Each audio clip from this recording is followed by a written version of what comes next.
All right, welcome back to Central Valley Buzz, everybody. I'm Chuck Leonard, and Billy, I'm so excited to bring in our next coach, Fresno State wrestling coach, Coach DeLiddo. Hello, sir. How are you? How's it going? Good.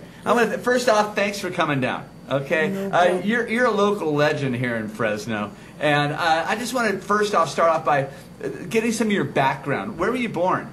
Fresno. You were born here in Fresno. Born and raised in Fresno. Where were you born? St. Agnes. The old one over on Fruit? The old one. Nice. So I'd like to be another. Does that mean, were you a Fresno High warrior? Or? Bullard High, Fresno City College, Fresno State. Okay, Bullard Knight. Bullard Knight, okay. Yeah. And so you go to Fresno State. Did you wrestle through high school and college? Yes. Yes, I wrestled. Our football coach at Bullard made us wrestle. If we weren't out for another sport, they say you have to wrestle. So I went out for wrestling as a junior, and I just fell in love with it. How good were you? Not very good.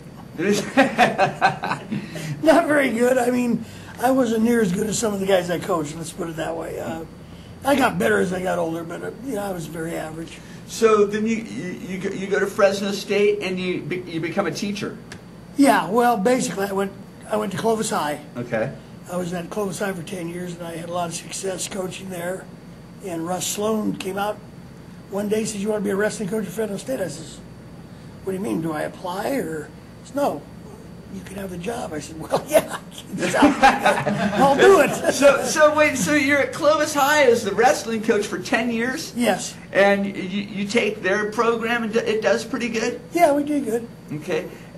Coach Sloan comes to you and says, "Come on over to Fresno State." Yeah. And you get to Fresno State. What condition was the program in? It was, it wasn't real high powered at the time. Coach Francis, who coached me, was still the coach there, and it's just he didn't have a whole lot of money. He wasn't recruiting real large, So when I got there, I was young, relatively young, and I got really motivated. Got some fire in you? Yeah, I still had a lot of fire in me, and I got a booster group together, and we got some money, and we started getting some better guys. Better guys in college make you a better coach. So I started getting better guys, and I got to be a better coach. So the recruiting part of it, I mean, what do you tell a kid that's a wrestler doing real well in high school? Hey, come to Fresno. Our team isn't very good. Well, I didn't use that line. No, I said come to Fresno State, just like you said. Fresno's got a lot of things to do. We got Yosemite. There's a whole recruiting line. Fresno's a good town. I'm a Fresno guy. Sure. So, we were young at Fresno State. We had a few bucks we could give them, and we said, hey, we're at the tip of doing something big, we hope. And, I've never been married. I lived and died wrestling, so I'm full-time wrestling, so it was a little different. If I was recruiting you, you'd know me. Right. You'd get where you couldn't stand me. If you weren't going to come to Fresno State, or you were going to come to Fresno State because I haunted you. So why does an athlete do wrestling at the collegiate level? What is the next level? I mean, obviously there's the Olympics, but very, very few people go to the Olympics. And then there's the WWE, but that's a completely different type of wrestling. Where are they going? Well, up until about 15 years ago, they weren't going anywhere. You either make the world team, the Olympic team, or keep wrestling in place of the national. But now we got MMA. There's no fighters there that are any good that haven't wrestled. So it's a real good recruiting tool. All the MMA top guys are ex-wrestlers or present wrestlers, grapplers. Yeah, right. They're not WW phony baloney. They're wrestlers. Right. So, now, you're still coach there, right? No, you're not. You're not coach there any longer. Okay, let's talk about your career at Fresno State. When you came in, what was their record the year before? I don't really know. I don't think not good. They lost more than they won. They lost more than they won. With your first season, how did you do? Not very good. In fact, I told my team that my goal is to not have any of you guys return. They said, "What do you mean?" Because you guys are no good. If I'm going to be a good coach, I get guys that make me look good. So I hit the recruiting ranks and recruited JC kids, and I just got a cluster of guys, and we got we got a pretty good thing going. We got a good mixture of kids, and we started winning. When you start winning, do the crowds get bigger? Yes, the crowds were very good. How many people would go to see a wrestling match? I'd say we averaged maybe 800 to 1,000 people. It's a lot of people. We had the West Coast attendance record. We had 9,750 people when we wrestled Iowa State.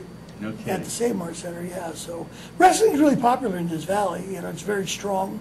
Clovis High, very strong. Just won their fifth state championship. So they're a very good, feeder program. If we ever get any of the guys, at Fresno State. But yeah, the valley is very strong. But you can't just live on valley kids. You got to go statewide and even sometimes nationwide. What is the benefit of wrestling to these men as a person? Well, there's millions of things you learn from wrestling. It's a one-on-one sport. You're out there on your own. It's like life. You got to go out there and compete. And if you don't win, you don't prosper. It's just, I don't know. Look at me right now. I'm an old wrestler, but I'm pretty successful because I coach wrestling. That's the avenue I went.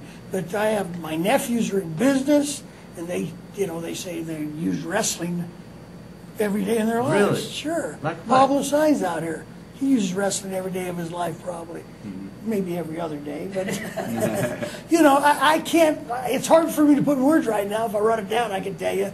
It's just so many carryover values. Just, making weight, being part of a team, friends you make. It's a whole education, something you can't get in the biology class. When you say be a part of a team, how many people are on a wrestling team? 10 people on the That's it? college, yeah. That's it. So there's usually about 25 to 30 on the roster. And, we've had some, Larry Powell was a wrestler, superintendent of school. Right. Mike Gallego, NC2A champ, is a dentist. Pablo here, he's a successful teacher, athletic director. I don't even know what he is anymore. What about Steve Abbas? Yeah. Very. What's he doing these days? He's probably going to be a Sunnyside High School coach in wrestling. Is he? Good for him. Yeah. He's a really good guy. Yeah, he's very successful. Probably the most successful wrestler in Fresno State history. Well, he is without a question. 3-time NC2A champ and silver medalist in the Olympics. So. Wow. He's way up there. I had a chance to hang out with him a few times. He's just a really cool guy, he's too. A good kid. Just really nice guy. Yeah. He went into MMA for a while, but I didn't think he was a nice guy. What do you think about MMA? Oh, I like it. My nephew's a big promoter of MMA, Dwayne Zinkin. Dwayne Zinkin's your nephew? Yeah, all this. Yeah, that's my nephew and Dwayne Zinkin Jr. Right, I understand. Yeah. I don't want to age myself too much. He got into it. When he got into MMA, everybody said, "Yeah, you're crazy. This is not going to go." But it's become very, very big. And I try to recruit wrestlers for him, and he always asks me about him. And we've kind of, not that I've made his business any good, but I recommended Cain Vasquez, Dan Cormier, and both those guys are pretty good. So. It's a heck of a sport, and the carryover value to their sport, MMA. Wrestling is definitely carryover to that sport, without a question. What do you think about women wrestling? I don't think much about it. Yeah? I don't, it's never been my cup of tea. I've always worried about some things. I'm not going to make any dumb political statements here, but I wouldn't coach it, because I'm always scared of the lawsuits suspect of teaching kids how to wrestle. You have to touch body parts, and just my luck, something I would get accused of something. So I've never really channeled my efforts in that way. I have nothing against it. Okay, to each their own. Girl on girl, and maybe a girl coach, but I'm not in favor of coaching it myself. Right. I'm not against it, but I'm against me coaching it. Okay. Good answer. Yeah. What do you do now, Coach? Nothing. I spent the last. See, it shows you how much wrestling means to a guy like you. Fresno State hasn't had wrestling in 8 years. Did you know that? No, I did not know that. You should be fired right now for not knowing that. Well, wait a minute. How long ago were you there? 8 years ago? 205 was their last. 206 was their last season. Yeah. I spent all these years trying to get Fresno State Wrestling back. Now we're going to get it back, hopefully in March. They're going to hire a coach this coming March, and it's on its way back, which is great. Sounds it's a fun. great thing, yeah. All right, Coach. Thank you very much for Thank coming you. by. It's nice talking Nice with you. talking to you. Hey, you guys, we're going to take a quick commercial break. We'll be right back. Stick around.